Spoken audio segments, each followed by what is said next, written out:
Alright, see you, honey. Be back a couple, 3 hours. You dogs stay here. Yeah. Bye-bye. And I need to make that deposit, right? Yes. Okay.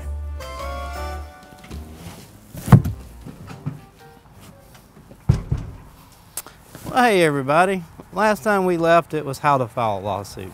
And like I said, the next phase is discovery. This is what this is, discovery.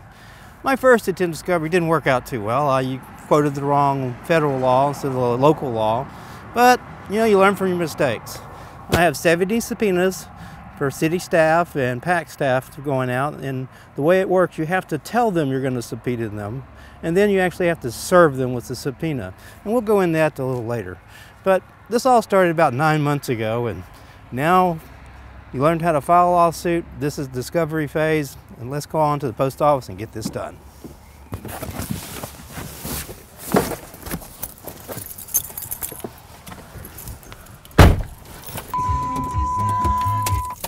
Well, here we are at the Johnson City post office. Let's just go in and nail this discovery. Basically, there's 4 types of discovery. Requests for admissions, true or false. Interrogatories, tell us a story. Requests for production, give us the paperwork and the proof we need. Subpoenas, you have to do it. Discovery, hey, it's so much fun. All I can tell you is you don't really want to get into a lawsuit. Lawsuits are no fun. You don't ever win. All you do is spend a lot of time and money. But you got a point, you got to prove a point. So off to discovery. First off, you have to start with requests for omissions. Basically true or false. Make them state a few facts, and then you're going to follow that up in your interrogatories. There are no limits to the amount of requests for omissions, but there is a limit to interrogatories, and there is a limit to production. You have to remember there are limits and provisions for everything in the law. You just have to follow the rules. Finding out where these rules are is part of the battle. Hello, how are you? Pretty good. The internet is one of the best resources you can have. Create your own website so you can share your information with others. It's important to be able to share information. You'll find you will have mounds and reams of documents, and it'll be just too expensive to copy and mail. A website like this is just imperative to share information with others. Interrogatories.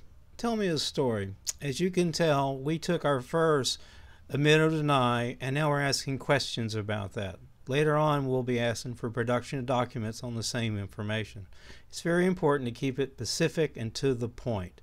That's the trick. Don't be vague. I know most people who pro se have done a lot of open records, and this is an open record. This is specific and to the point. In interrogatories, remember, you can ask for their opinions, tell me a story, explain what happened. This is all about getting information on your cause. Next would be request for production. This means you're looking for documents, records, any evidence that would support your claims. Just like I asked what happened to the chips, they have to produce whatever records exist of the disposal of the chips, if they have any. If not, that proves my case. If they can show where all 10 chips went to, then that doesn't help me. Fact is, I know the facts. I have 1 chip, and there's no way they can ever prove what happened to all 10 chips. That's why I filed the lawsuit in the first place. Keep production simple. Stick to the facts. You know what happened. They know what happened. You know what the truth is and what you can prove, and they know what it is. So stick to those facts.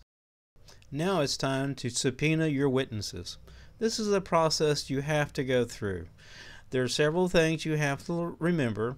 Rule 176 covers subpoenas of the Texas Civil Procedure Code. Every subpoena must have certain things attached to it. The cause number, the court it's in, the date of the deposition, the type of deposition, will it be videotaped?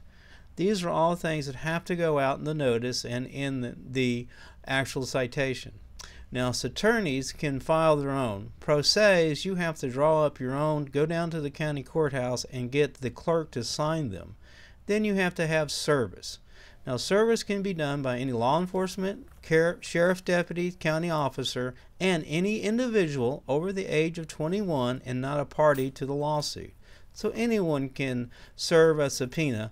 They do not have to be law enforcement. Okay, your total is 50/60, please.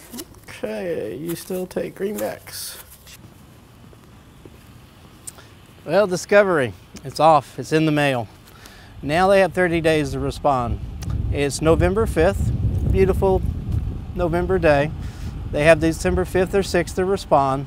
I'm sure I'm going to have to file a motion to compel, and we'll talk about that in the next video. Motion to compel. Let's face it, these people are not going to want to answer these questions, and they're going to do everything they possibly can not to. So there are mechanisms in place to make sure they will respond. Thank you very much, and we'll see you next time.